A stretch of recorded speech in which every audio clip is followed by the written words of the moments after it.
This time on Watchers of Tomorrow, Picard murders his clone. Odo will be pissed.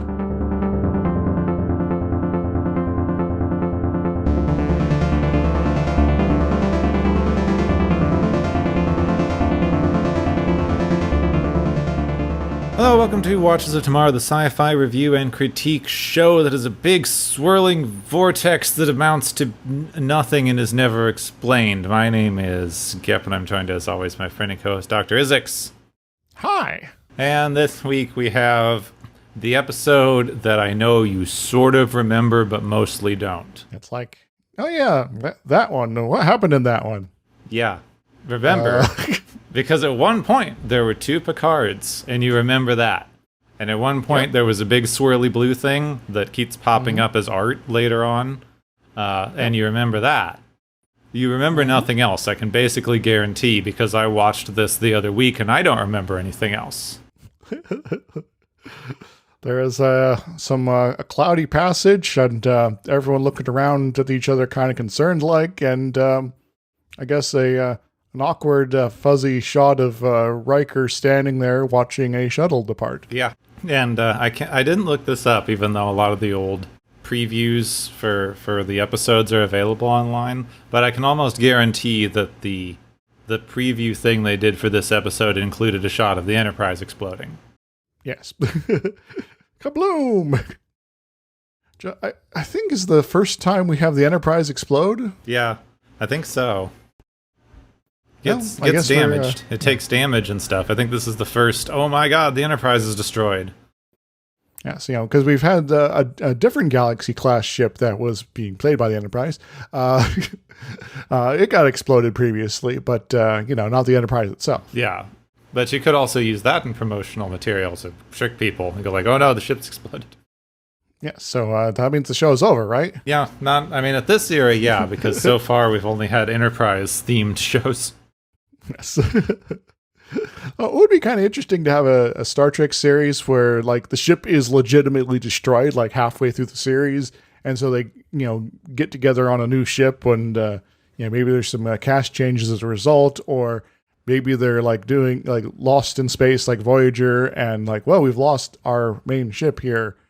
We still want to get home, so let's make the Voyager 2. I wouldn't want to see that now. That would be so boring and plot heavy and weird and internal ship tensions because now you lost the ship and now you have to rebuild, and then two characters are sort of in love and that's half a season arc. I'm so tired of modern TV. I think there's a good middle ground in pacing between fully episodic and fully continuity things going on there. But in terms of this episode we're talking about today, it's very much more on the episodic sort of side of things. Yes, so this episode that we're covering now that we don't want to talk about is called Time Squared. It's also, like, you hear that and you go, oh, one of the time travel episodes, but no. There's technically some time travel maybe in it, but... Yeah, but you get your hopes up a little, and it's like, oh, no, it was this one. Well, I guess, time squared could also be a reference to, the equation for your location under acceleration. Yeah. Yeah.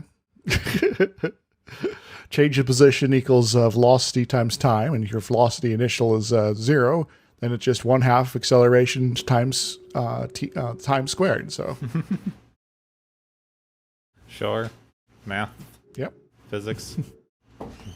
So this story was written, and I use the term generously, by Kurt Michael Bensmiller, who the literal only other thing I can find about him is that he wrote a DS9 episode called Storyteller.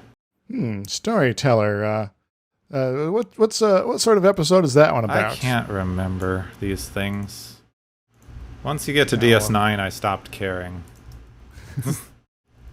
Well, if I recall from this particular episode of Deep Space Nine, it's the one where O'Brien gets to be really awkward as he tells a story to people. Oh, right, the one with the cloud. Yeah. O'Brien has to tell stories to make the cloud go away. Yes. And it turns out it was all a psychic energy that the townspeople were able to cobble together, I guess, in order to fight this thing that's never explained. Yeah. So I guess we'll also have something that's never explained in this one, too. Yep. They like clouds. Inexplicable clouds. Yep. So, Kurt, you're the cloud person, but you're not the cloud minder. Sorry. Yeah. Well, inexplicable clouds, I guess, is an interesting story niche to be the one. I don't know. If that's your thing, that's your thing, I suppose. So great. Good job. Now, the teleplay was actually by Maurice Hurley, of course, and sort of adapting the story, and they're sort of involved in a lot of writing and things like that in terms of Star Trek materials here. So yeah. I mean, he's done a lot of adaptation. Who know? At this point, who knows? They tend to like change stuff a lot during the teleplays. As instance, Maurice Hurley wanted this to be a Q storyline, but Gene Roddenberry still had enough power to go, no, we're not putting Q in this. Yeah. Q's showing up again later this season. We can't do that right now. And the only guest star that we have listed in this episode is Colmini, so it's finally happened. Your wish has come Hooray! True. And for his part, he mostly just kind of stands there and then watches things happen as he's sort of like, well, this is a thing that's happening. Yep. Yeah. He has that signature dumbfounded expression. Indeed. Like, whoa, what is going on here? Look at that. I'm a little baffled here. Should I call someone? Because it looks like the captain's dead. What's up with that? Yeah. Why did the captain be dead? Yeah. I don't know. Yeah, but I guess we could also claim that Patrick Stewart's a guest star. That's true. Guest starring Patrick Stewart as Captain Jean-Luc Picard, the coma version.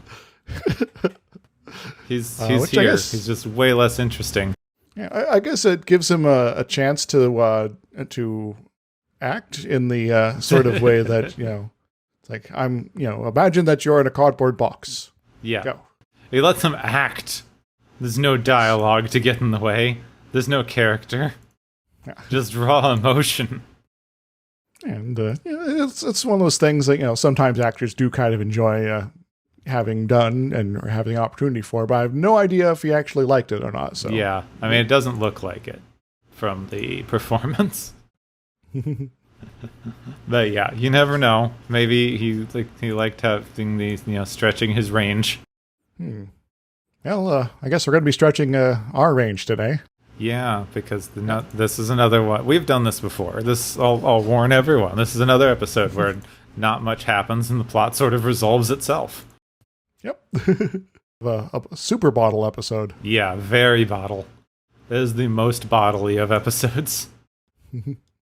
Well, I guess it does hint later for the next episode about some interpersonal stuff for Riker, but yeah, sorta. Yeah. All right, so we begin with Riker preparing eggs, real, actual eggs, because we get some hints throughout every version of this series that the food synthesizers seem to do a half-assed job of making food. Mm-hmm. It's it's passable, but it's not great. You can always tell the difference. It just lacks that certain something. It's never as good as real food. The perfect idealized version of it imagined by some random guy who scanned some food once. Yeah. So they talk about doing stuff yourself versus, letting a computer do it. Riker serves them all alien scrambled eggs that are bad. Yes. Except, of course, to Klingons. I guess, different palates, different taste buds and all of that. There can be lots of foods out in the universe. They don't Star Trek seem to ever really be able to decide the Klingon stuff, because, Klingon food is enjoyed by humans. We see it all the time. But also Klingons eat stuff that humans find disgusting. So, is the Klingon palate and taste that different? Do they just have a much wider palate than a human? Is it only like some humans can enjoy Klingon food? Maybe it's maybe there's like a big Venn diagram of sort of stuff here, and there's also comments later that Klingons do prefer their food a bit on the rawer side, and so having things that are cooked is like it's like it's like replicator food, I guess, for them. Yeah, I mean these are cats can't taste sweet because they're predators. So, we consider taste to be somewhat more universal than it is. Yes. So, you could have drastically different tastes depending on aliens. Yeah, and I guess in terms of Klingons, if their core diet is much more predatory in nature in terms of eating almost exclusively meats and things like that, having random alien eggs here, even if cooked, could be hitting that spot perfectly for Worf, while everyone else is like, yeah, this tastes like raw chicken.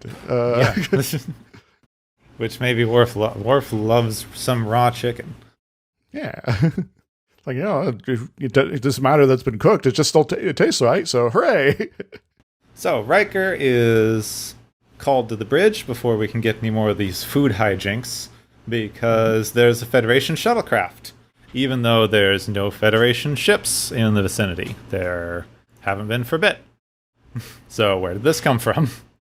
Yeah, maybe someone was doing a Warp 10 experiment and got themselves kicked out over here. Yeah, so there's one life sign on board. It's a lizard.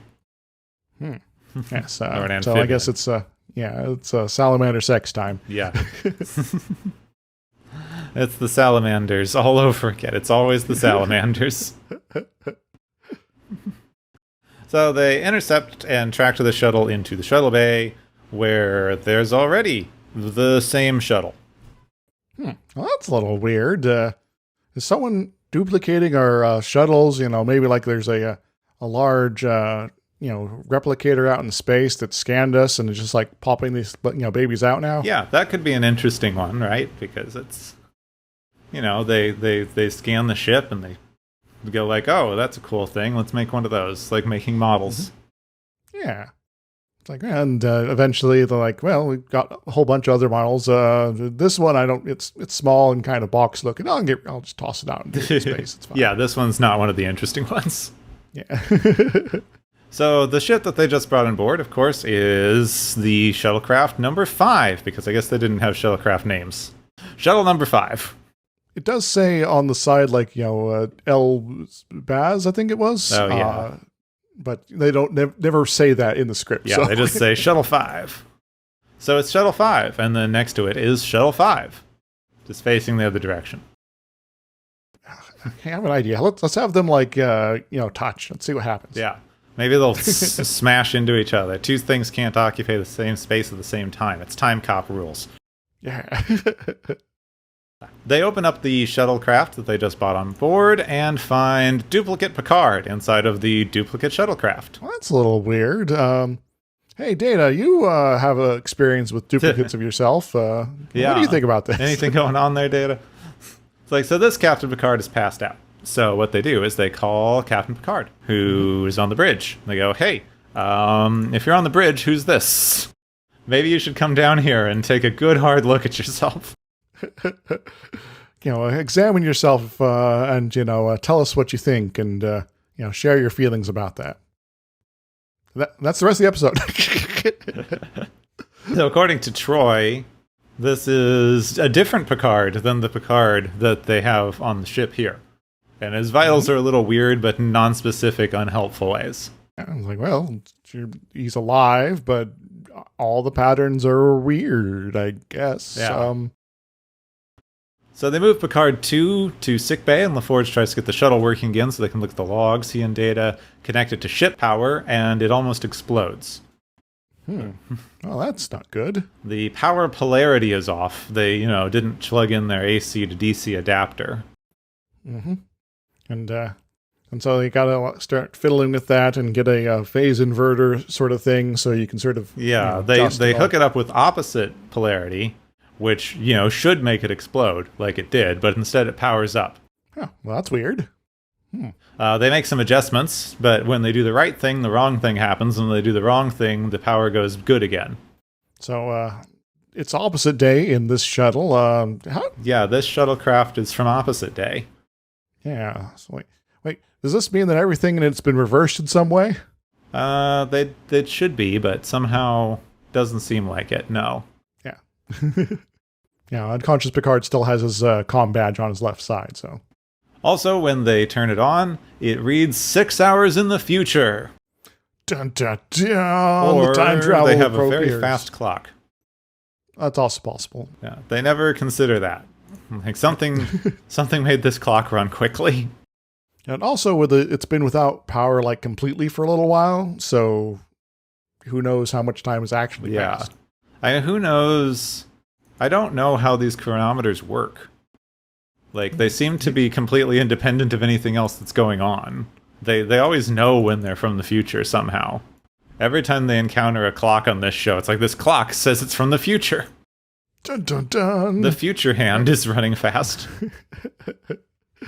I guess for me, the best idea I could come up with is that there's like a radioactive sample with a very well understood decay rate / process, and how much of that is left over can tell you exactly what time it is, provided you rework it every once in a while to keep it up to date, and so you don't run out of material. Which is a really good idea when you keep encountering time travel shenanigans. Yes. Later in Enterprise, they'll suddenly pull quantum dating out of their backside, and we'll have that. But, that hasn't been invented in the past yet. Quantum whatever the heck wasn't as much of a thing in the late 80s. Yes. They haven't decided that they needed more of a techno-babble crutch to lean on here, so hooray! So in sickbay, the other Picard is still passed out, but he doesn't seem to have anything wrong with him. So Picard orders them to wake him up. Pulaski tries with the stimulant, makes his vitals crash until she undoes it. That's a little weird. And Picard asks her to try again, having changed nothing, but this time it works. Yes. I guess she decided to use the stimulant this time, but, in reverse, I guess. Yeah, she decided to use the stimulant, but backward. Just like, I was kind of expecting they'd do something like, oh, we used the stimulant and it didn't work. Give him a depressant, like we did with the shuttle. But no, apparently not. We don't want to go complete opposite day. It's just try it a second time. Well, they do kind of come up with a little bit of explanation why things might be slowly starting to work for him, in that he's becoming more in tune with the present or something as they get closer to the present for him. So yeah, they basically get it to work out that way, but this is 10 seconds apart. Yeah. So now the second time they try this, it wakes him up, but he's in pain, he's terrified, he doesn't know what's happening. Pulaski sedates him again, but Picard stops her and asks the other Picard to be able to stay awake, because I guess it's what he would want in a weird kind of way. Mm-hmm. It's if I was terrified and completely unaware of my surroundings, I would want to be left awake. Yeah, so I could be terrified and completely unaware of my surroundings, or maybe in some vain hope of being able to take in all the stimulus and process it in time and get used to being awake and terrified. Yeah, it's something that I really like to do, is to be awake and terrified. At least, I guess for myself, it's at least easier to manage than being asleep and terrified, but, Picard returns to check on his duplicate sometime later, and Pulaski has worked out that it's a problem with his internal clock. Because he's from the future, you see, and his internal time clock thinks it should be from the future and is interacting with the present in some weird, unspecified way. So you're saying his biological clock is ticking, but in the wrong way. Yeah, because something time travel shenanigans. Well, I guess we'll have to worry about this sort of effect anytime we do time travel in the future. So take good notes, all right? Yeah, we should definitely worry about this. It'll definitely come up. So then the closer they get to the time that the guy left, which, was 6 hours from now, the more and more functional he'll become. So great. So they continue with nothing much of note happening until Pulaski reports the other Picard is getting more and more coherent. Because we just have to wait at that point, right? Because, Like we're waiting for our doom, I guess. Whatever happened here to get you separated from the ship and time travel back. And so I guess we'll just have to see what happens. Yeah, so Pulaski reports the other Picard is getting good, which makes Picard head down to, basically yell at him. Pulaski and Troy keeps going hey, the dude's not well, right? He doesn't know what's happening. There's something fundamentally wrong with him existing in this time period that makes him unable to function. Yes. Though I guess maybe Picard's just repeating his technique from Loud as a Whisper, where if you can't communicate with somebody, you just yell at them. Yeah. So Picard finds his duplicate to be disappointing and ununderstandable. If I was in that situation, I don't think I would just babble incoherently and be terrified because my body's not functioning correctly. So, I guess, Picard, you want to avoid this situation at all costs. Or maybe you do want to be in this so you can show this guy up. There we go. So he storms out, and Pulaski's worried about his mental health because he is acting weird. This is a weird way to write any character. Yeah. Yeah, if I were to run into my exact duplicate from a time travel weird shift loop thingamajig, I'd probably be intrigued, not really pissed off. Because, yeah. But maybe Picard's just having a bad day. So Picard goes to his ready room and gets a visit from Riker, because Riker knows that it's really hard for Picard to not feel prepared for stuff. But with so little information on what's happening, the only realistic thing they can really do is wait. And Picard is not good at waiting. He doesn't like to do it because, the ship is at stake, etc. This is an interesting one because, they spend most of their time waiting for stuff. Yes. That's most of space travel. We happen to jump in for episodes at times of high stakes and important shit happening, but a lot of what they talk about doing is waiting to get from one place to another, waiting for something to happen, waiting for a reading to come in. They're very patient people. Yeah, except for this one episode. Mm-hmm. But then they don't really need to wait anymore because a space hole has opened up beneath the ship. Mm-hmm. So I guess we got to worry about this now. Hopefully there's nothing to do with this time travel plot. They're being dragged into an energy vortex, an undefined, unexplained energy vortex that's just happened. They have to maintain low-level warp drive in order to hold still. Mm-hmm. Troy senses some instinctive intelligence coming from the thing, so it's there. The thing's smart, I guess. It's an animal or something. Yeah, there's some sort of psychically transmitting brain entity. Picard goes, we should stay and work out what the thing is. But then, what if that's what I thought I would do? But then, what if that's what I thought I would do, but then thought that I would think that I would do that? So, are we iterating the time loop slightly so it's different because we're being indecisive? Or is being indecisive the trap? Dun, dun, dun! They've been in this situation before and it had disastrous results. Mm-hmm. So, he determines that they should get out of there. So they get a full warp, but that does nothing. And they're forced to shut down the engines before they push them too far. And then they are pulled deeper into the vortex. Indeed. Now, it should be noted that we did get to see the logs before this point here, so that we do know that the previous iteration of all the stuff here is that the Enterprise is destroyed completely. Yes, I somehow missed that in my notes somewhere. But yeah, we saw a video of if we leave the ship, it blows up. So, maybe I should not leave the ship then. Got it. So they send a probe, and it's destroyed instantly by the same whatever Mabibble they saw destroy the Enterprise in the logs. They're able to hold position again, but it's draining the engines very quickly. And then an energy beam hits Picard, and Picard too. And Troy feels whatever it is has shifted its attention to Picard instead of the entire ship.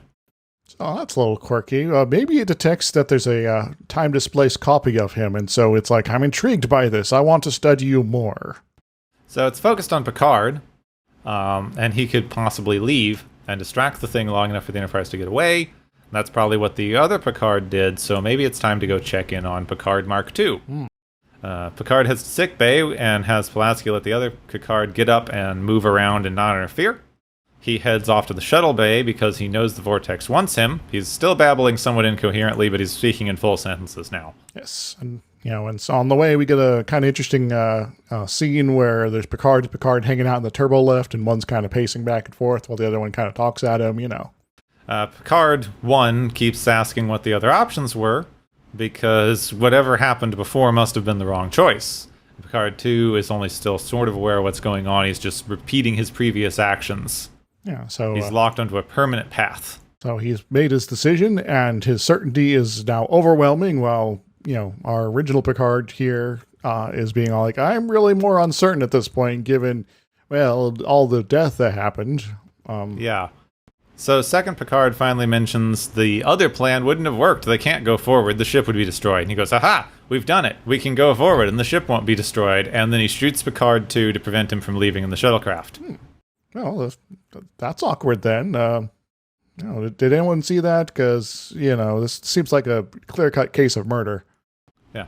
He then sees that Pulaski and, for some reason, O'Brien have showed up to check on Picard 2, and he heads to the bridge. They set course for the center of the vortex and get as much speed as they can.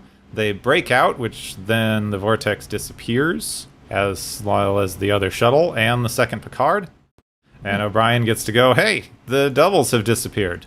Yep. So I guess he was there to look at things. Yes. And Picard stares out of a window, which lets us know there'll be no further explanation given for anything that just occurred. Yes. It's like, we've gotten out of that situation. Yes. Now for me to stare pensively out of this window to make it look like I'm reflecting on something deep. Yeah, like this happened. Reflection. Yeah. Yeah. So, this is a pretty poor episode overall, I'd say. Very. It does has some interesting questions it kind of wants to ask, but, it's sort of all gummed up in, kind of repeating the same things over and over again, so it doesn't really progress at all. Yeah. I mean, does it have interesting questions it wants to ask? It doesn't ask anything. Well, it's not really being obvious about it, but it's like what do you do when you meet a duplicate? And the other one who really sort of voices his opinion on it is Picard, and he's like, heck if I know, I'll get angry. That's what. Yeah. We could have had a lot of input from the other crew members. It's like, if there's more than one Riker, I think that's sad because one of me in the universe is unique and special, while having more than one of me, that's like kind of cheapens me, right? And then that'll like build up later for a later episode. But or we could have two Troys is like, it'd be great. I'll like have a best friend, and then two Worfs is like a sparring partner. Though I think we might try to kill each other at some point because we're always thinking Troy's feedback loop on each other. Yes. Wesley shows up and he's like, it'd be great to finally have someone I can like get along with that doesn't think I'm kind of a nerd. And that's just kind of sad. Anyway, so there's a lot of opportunity that is just kind of not even really considered, and that's disappointing. Yeah. I did think that there's a lot of non-opportunity, and it seems like it wants to comment on predestiny, and it wants to comment on this predefined notion of yourself that Picard seems to be struggling with, because Picard is very much on a this couldn't be me. He's not reacting to this situation the way that I thought he would, or I would, in this sort of situation, so I'm angry. Yeah, even though there's like an actual explanation for why he would not be doing such, and it's not this guy making different decisions than you, it's that he doesn't know what's going on. Now, the thing that's kind of odd with what they're doing here is they're setting up something that they not only don't pay off, it's not saying the thing that they think they want to be saying, or if they are, they really haven't thought through what it is they're communicating at all. which I think they do quite often in this part of the series. Yes. Because you've set up this idea that they say early on of like Picard doesn't like this version of himself because he feels like he wouldn't react this way in this situation, which is sort of setting up a Picard doesn't like to see himself out of control, which makes sense if I saw myself like and outside of this experience, like after surgery or something where I was all loopy and really out of it and wasn't going to remember what was happening. I think I'd be slightly freaked out. It kind of makes sense. Yeah, this doesn't seem like the me that I know. This is some alien entity, effectively. What's going on here? This is unsettling. So, it seems like one would expect there to be some sort of character arc journey. Mm-hmm. Like, Picard realizes that he can, in fact, have more control of this situation than he feels like because he doesn't have to go into predestiny, or he has to be okay with the fact that he will appear weak sometimes, and it's just a natural part of being human. Mm-hmm. Instead, what he does is literally kill the part of himself he doesn't like. Yes, which is a little unhealthy. And that is 100% definitely framed as the right decision by the episode. Yeah, it's like, oh yeah, we've solved all our time travel nonsense stuff here by keeping him from leaving the ship, and then we did the thing. So, hooray! What kind of messaging are you trying to do here? But I don't think they really thought too deeply about that or kind of anything on this episode. It was more of, it very much comes off as an episode where it's like, yeah, we want to study, this sort of, character dynamic where someone's full of doubt because of circumstances they've been put into. And then they didn't really know how to actually do that. And so you're just like, all right, so we're not going any deeper than your very surface level of, I want to explore this, and then you don't really explore it. So that's disappointing. It's very disappointing because they don't explore anything. Now, the other thing that isn't happening, but would be thematically consistent with what they're doing, is a lot of the criticism of this episode is that it's one of these ones where the central cast don't actually do anything. There's a lot of episodes of TV and some movies and stuff where the plot happens with no actual interaction from the characters, and it feels unrewarding for the audience because the characters that you like should be involved in the story in some capacity. Yeah. In this particular instance, you could get away with that narratively because that's sort of the nature of a predestination paradox. It's like, oh, we seem to be trapped in this time loop situation here, and no matter what we try, it apparently is going to lead to the wrong decision in the end. So do we have any, ability to change our destiny? And if not, that's very concerning, and we need to have some, discussions about that maybe. Not just, Captain Picard here, but, there's more than just him on the ship after all. Yeah, they don't know what to do with it, but you could have people trying to fight destiny. You could have one of the two things. You could have people trying to fight destiny, and that's like what gets them into trouble. You have to accept that there's some stuff that's just out of your control. Trying to change things is what made stuff go bad. Yeah. Or you could do what they were trying to do here, which is if you don't accept your destiny, you have more control over it than you think you do. Yes. Which usually you don't do by just shooting yourself.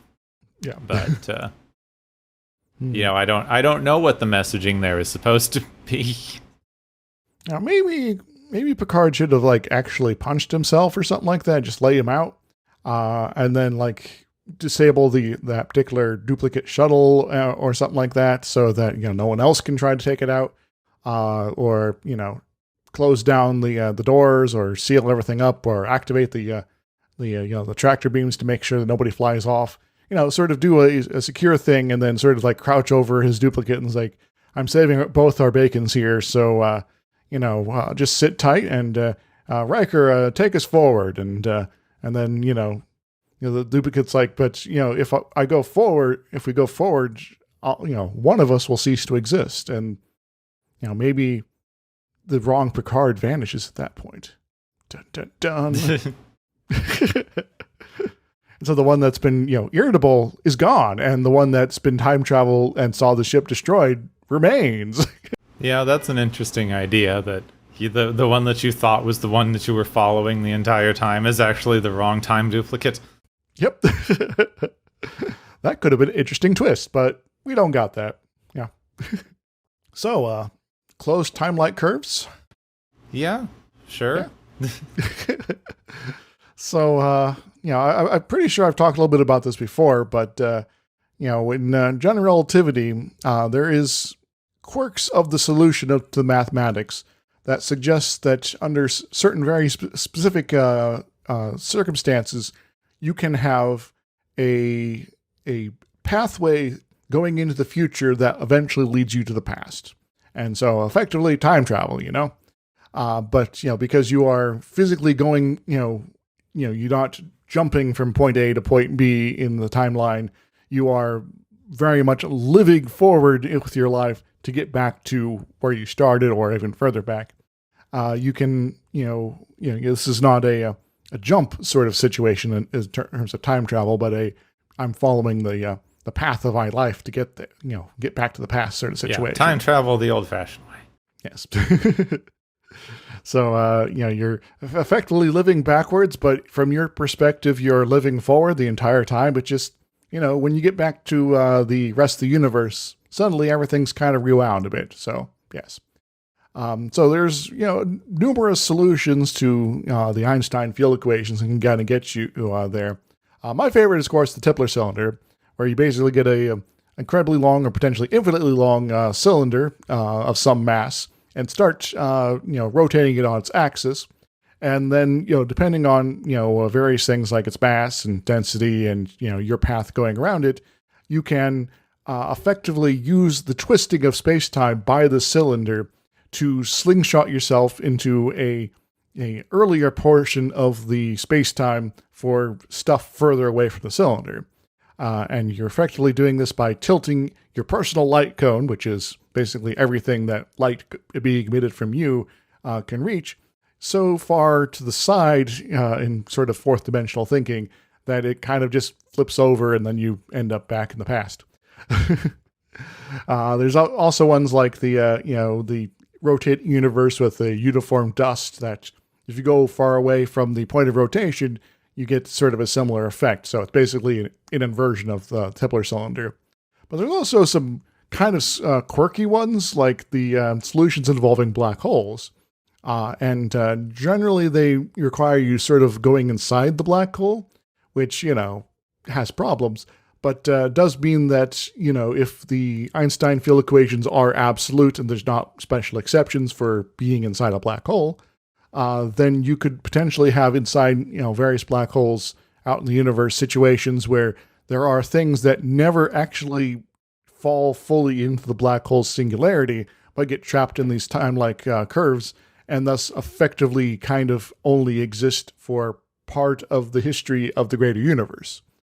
Which is a little wild, but a lot of this sort of stuff still runs up into a certain problem when you talk about entropy, which is the slow disorganization of the the energy of the universe here.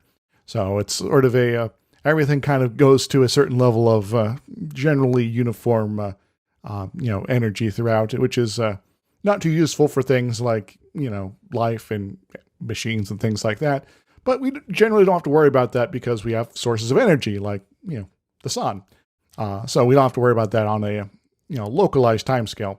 But in terms of the situations when you have closed time-like curves, for something kind of going, in a cycle, through a curve like this, you're going to run a situation that if you have a complicated system there, that it is eventually going to reach its state of maximum entropy, which, if you are a you're a time travel looped person here, such as duplicate Picard, that does sort of mean that eventually you're kind of going to be in a state where you're the most, you have the most entropy possible, and that state is going to be increasing over your various iterations here, which means that each time you go through the loop, you are going to be a little bit more disorganized in terms of your systems. They're going to be breaking down, and so perhaps this duplicate Picard has been through this whole time travel business here many, many, many times, and this state of being completely out of it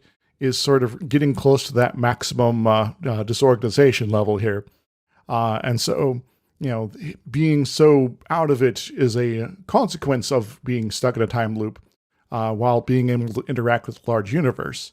And so you could potentially have a thing where, when you think about it, it's like, maybe this, is just the end point for duplicate Picard here in terms of, all his adventures here, because he's gotten so out of it that, original timeline Picard's like, no, I'm not buying it.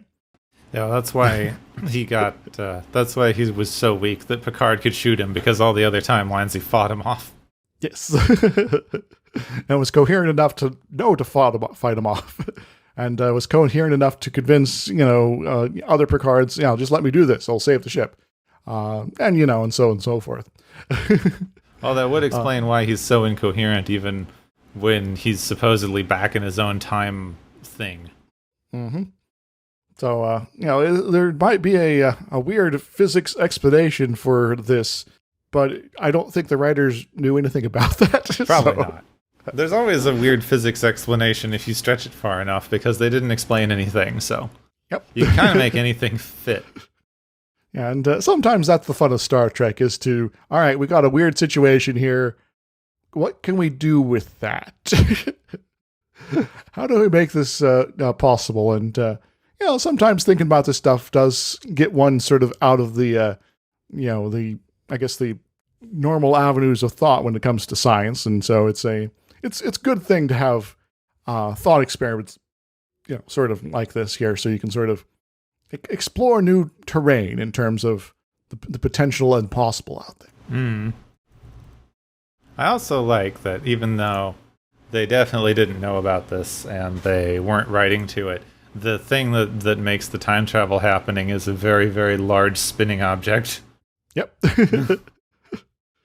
So, our crazy vortex to another dimension, is spinning around and it's sending you back, and yeah. And it's like, oh, hitting warp 10, going around a star, yeah, it also time travels, and yeah, it's like a Tipler cylinder, but warpy. Yeah. Maybe now I'm thinking about maybe warp travel causes some weird, perspectives with regards to things outside your warp bubble, so that a sphere, becomes synonymous with a giant, infinitely long cylinder. So does it make you two-dimensional when you're in warp? I mean, wouldn't it depend how warp speed works? Yeah. Because they keep hand-waving it by going, no, it removes you from relativistic effects completely. Yeah, which is a little weird, because even like in the, quote, real-world FTL sort of, hypothetical attempts, you could say, there's still going to be, some wobbliness there, and you finding a solution that's going to be perfect so that you don't feel like you're changing, relative time frames and all is tricky. So, yeah. I wonder what that does to their clocks, their radioactive decays. And that's probably why they need weird special clocks that seem to operate outside of space-time. Yes. Our clocks are all contained within their individual warp bubbles here in order to preserve their localized time, and also sync that up perfectly with the universal time. And so we always know how many minutes in the future you're wandering here, so it's fine. makes me think of the Discworld Thief of Time storyline, where the bad guys want to make the world's only truly accurate clock, and it shuts down the universe because something inside of the universe can't measure how the universe is moving accurately, so part of it has to exist outside of the universe, but then it can't move forward with the universe. Whoops. Well, I guess that's sort of like the black hole solutions then. So we have to send our clocks into a black hole, so that's effectively outside the universe, but it's also trapped in its own time-like, curve, space curve there. So it only exists for a limited amount of time from our outside perspective, and thus we have to figure out the time travel in order to talk to it, but it's also time traveling. Gepwin, save me from the BTZ black hole solution. Quick. Man, that always made me wonder about the whole black hole thing, because if relativistic effects near a black hole make time slow down, doesn't that mean that very little stuff would have had time to get into a black hole? Sort of. It is, but I guess the trick is that something falling into a black hole, from our outside perspective, is effectively falling into it forever. And so it does reach the point of the event horizon at some, specific time. But, in terms of our perception of it, the light and things like that is getting so redshifted that it's, it just seems like it's slowing down in terms of its internal, progress forward on in internal clock sort of fashion here. While from its perspective, it's like, yeah, we're definitely inside the black hole, and our clock says it's 5 o'clock, and that's when we hit the event horizon. So, yeah, relativistic stuff is weird. Yes. Actually, I don't have the title for it off on my fingertips here, but there's actually a pretty good book I have in my library that is sort of a. Here's some of the math, but we want you to more understand what's going on in terms of the black holes here. So that we can, so we have lots of sort of side discussions about. All right, so what does this actually mean? And, what are we actually keeping track of with, this sort of expression here? Because, knowing who you're talking about in terms of, who's doing the measuring is very important when you're dealing with relativity stuff. And it gets, a little hard to keep track sometimes when you're just sort of tossing out math here. All right, well, we probably don't have to deal with that because we're not going to have enough time to explain relativity. I could try. Yeah. I mean, that could be a side episode where you explain physics concepts to people. So you have a train and it has a clock on it. Well, that probably just means that it's time for us to run along and get to the galaxy's favorite game show.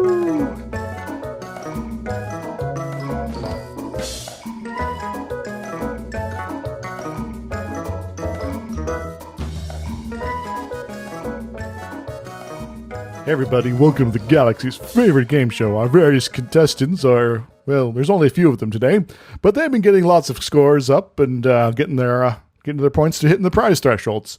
Anyway, let's get started. Our first prize is the Evil Twin Prize, which goes to Duplicate Picard for making OG Picard feel bad and, causing him to second guess himself. So, pretty low-grade evil, actually, but still, he was about to get them all killed or something like that. But, what does he win, Gepwin? He wins mustache storage. They have enough duplicates show up in this show that they just need a mustache storage locker, and they just slap it on the new guy. It's like, you are now the mustache twin, and we can tell you apart, and one of you is probably evil.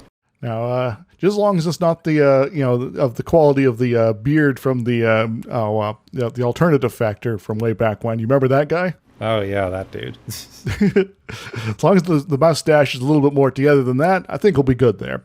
Our second prize is the Tragedy of Erish prize, which goes to the previous iteration, or iterations, of the Enterprise crew, who in their panic got themselves all killed. What do they win, Gepwin? They win a funeral? They never do this, but like every time they have one of these, everyone died in an alternate timeline. They could have some sort of memorial or something, right? Just because you fixed it doesn't mean that they didn't die in their own timeline.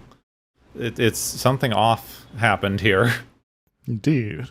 A funeral and maybe some sort of time travel pension for your duplicates getting murdered. That might be interesting. Anyway, our last prize is the Space Pothole Prize, which goes to the Vortex entity for summoning up an anomaly just kind of out of nowhere for no clear reason. Yeah, just because. What does it win, Gepwin? It wins a place in all the new series, because this thing, they could pull it out of nowhere. It was never explained enough to break continuity, and anytime someone has a continuity issue, it's like, oh no, the vortex happened and time did something. Mm-hmm. Yeah, we run into this sometimes, and usually this is the solution to get out of it. But Maybe we should like actually try to investigate what's actually going up sometime, and we can make a whole like half season out of that. Anyway, that's all I got here, Gepwin. So feel free to take us away and make sure to head into the vortex, not try to fight it. I guess. Yeah, don't fight Destiny, except when you do fight Destiny, because they have some confusing mixed messages about Destiny. Yes. But, we don't have to worry about, because this was the Galaxy's favorite game show!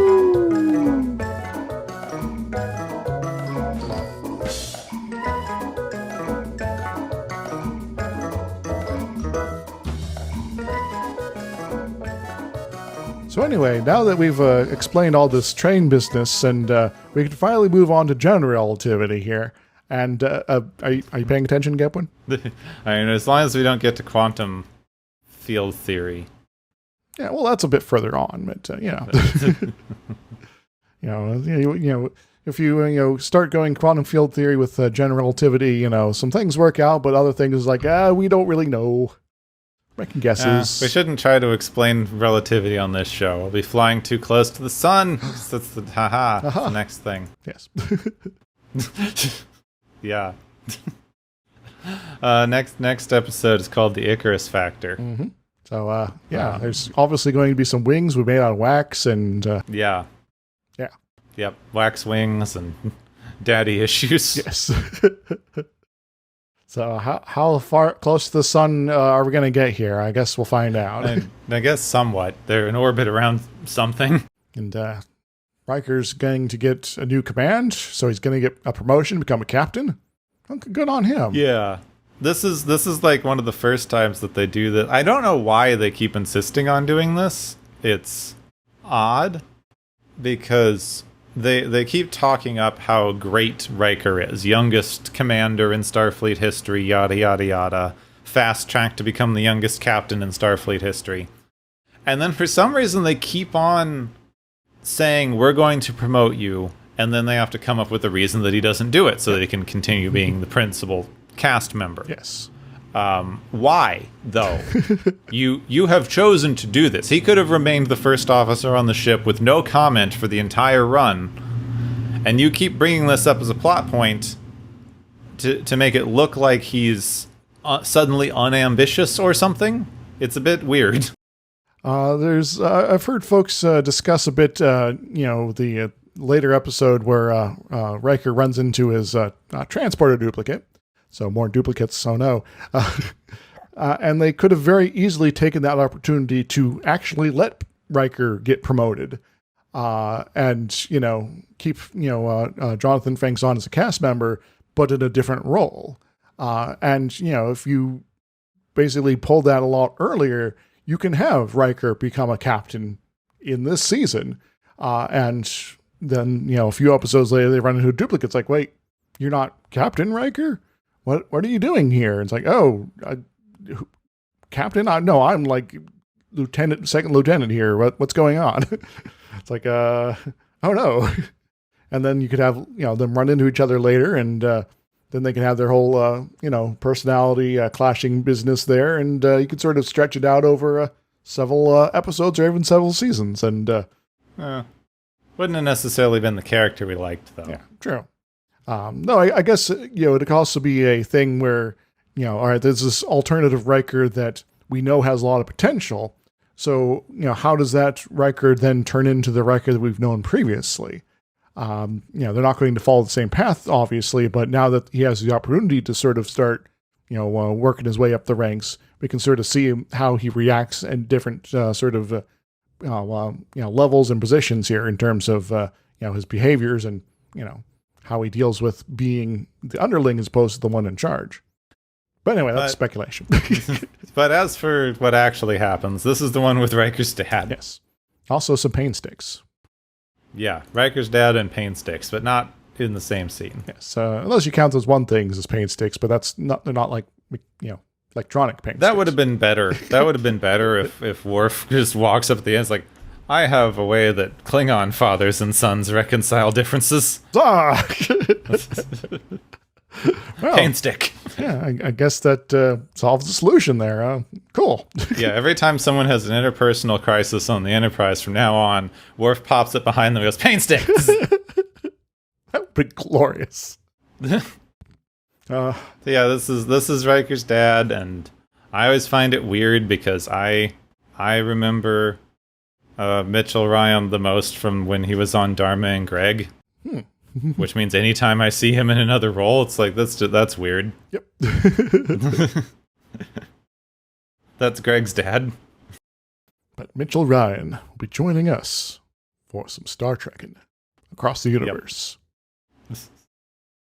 So yeah, this is a dumb episode about how Riker doesn't like his father, and how his father is a dirtbag who doesn't deserve a second chance, but they decide that he's a good dad anyway, or something. I guess we'll complain about it more next time. Yes, don't get me started on daddy issue episodes. Oh my god. Next time on Watchers of Tomorrow, Riker's daddy has issues.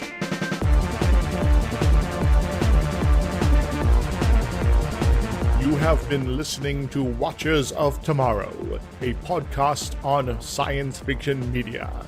Find and follow Watchers of Tomorrow on Podbean, YouTube, Spotify, iTunes, Google Play, Stitcher, Pocket Cast, Spreader, Digital Podcast, and perhaps many more to come. If you enjoy our podcast, make sure to subscribe for more. And where possible, make sure to rate your experience or leave us a review.